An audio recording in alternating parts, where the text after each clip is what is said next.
Alors bonjour Jean-Sébastien.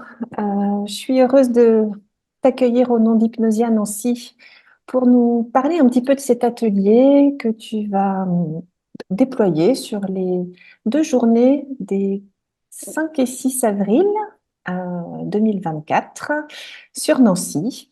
Et pour ce faire, eh bien, j'aimerais un petit peu que tu te présentes en fait, que tu nous situes un peu ton parcours.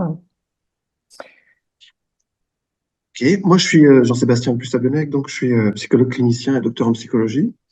Je me suis formé à différentes approches psychothérapeutiques ces 20 dernières années, dont les thérapies cognitives et comportementales, l'hypnothérapie et le MDR. Et j'ai pu exercer dans différents champs, euh, santé, justice, sociale, notamment en santé, en oncologie, soins palliatifs, dans les addictions, dans différents domaines.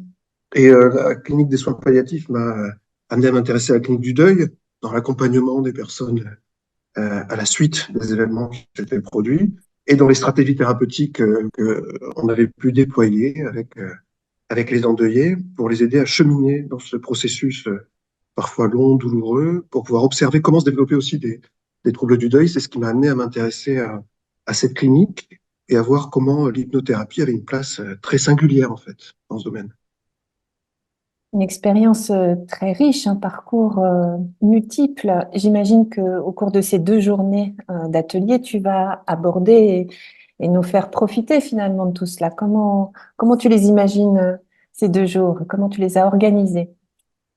Je pensais que ce serait intéressant qu'on puisse avoir un temps d'échange, de réflexion aussi autour du deuil aujourd'hui, du deuil tel qu'il peut être vécu dans notre société contemporaine, avec les modifications psychosociales qui ont eu lieu après le Covid, après ces grandes crises sanitaires qui ont amené de nombreux deuils sans rite aussi, et qu'on en comprenne l'impact. Mm. Je voudrais pouvoir reformuler l'approche de l'hypnose comme une forme de rituel symbolique réparateur aussi, et voir qu'est-ce qui se joue dans ce dispositif entre l'endeuillé et l'hypnothérapeute, dans ce colloque singulier, dans cet Mm. espace, et en quoi l'approche rituelle hypnotique permettait de faire évoluer le processus de deuil. Et à partir de là, nous pourrons décliner différents types de techniques, en tout cas de stratégies, qui touchent différents moments du parcours de l'endeuillé. Donc, Voilà. ce Et que qu'on puisse avoir de j'entends, l'échange. ouais, ce que j'entends, c'est des temps d'échange, de la transmission théorique, mais aussi beaucoup d'exercices pratiques, c'est ça?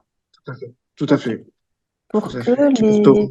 les apprenants puissent repartir là aussi avec des outils à employer de suite avec leurs patients, peut-être. C'est ça, exactement. C'est-à-dire à la fois une pensée, un savoir qu'on peut développer ensemble, co-construire dans nos échanges, et aussi, bien sûr, cette façon de faire, en fait, pratique, qu'on puisse immédiatement mettre en œuvre avec les patients qu'on accompagne. Tout à fait. Super. Et finalement, tu voudrais qu'ils repartent avec quoi s'ils devaient avoir un objectif précis de cet atelier? Sans doute repartir avec l'idée que le deuil se vit pour l'endeuillé comme une continuité plus que comme une rupture, et que le trouble du deuil est issu du sentiment de rupture, en fait. Et que nous sommes là pour restaurer de la continuité dans ce lien, mais aussi de la sensorialité. Un des axes importants de cet atelier, c'est restaurer l'expérience sensorielle de notre lien au défunt. Parce que dans le deuil, c'est ce qui nous manque, en fait. C'est quelqu'un qu'on ne peut plus voir, plus sentir, plus toucher, plus écouter. On le voit fréquemment quand les endeuillés gardent un parfum avec eux, un pull, ou un message répondeur encore qu'on va réécouter. En fait, on est en recherche de l'expérience sensorielle de celui que nous avons perdu physiquement. Et là, l'hypnose a une place vraiment intéressante pour restaurer cette sensorialité. C'est une expérience de l'autre, en fait. Donc, c'est à travers ça, j'espère qu'on pourra faire cette trajectoire ensemble. Et je voudrais que les participants puissent repartir avec ça. Chouette, un super programme. Alors, avec beaucoup d'humilité, je ne sais pas, tu n'as pas cité ton ouvrage, mais tu as publié effectivement l'année dernière un Oui, ouvrage autour de cette clinique particulière du deuil. Et sans doute que là aussi, tu nous en parleras un peu à ce moment-là. tout à fait. Ça peut être un bon complément en continuité de l'atelier pour avoir une base aussi écrite et plus développée, évidemment, dans la suite, sur hypnothérapie des troubles du deuil, voilà, qui a été publié chez Duno en avril dernier. Parfait. Eh bien, en tout cas, c'est avec un grand plaisir et puis même hâte que voilà, je t'accueillerai à Hypnosia Nancy les 5 et 6 avril prochains pour partager ce temps d'atelier avec toi et avec tous les participants. Merci à toi. Ce sera un plaisir partagé. Merci beaucoup.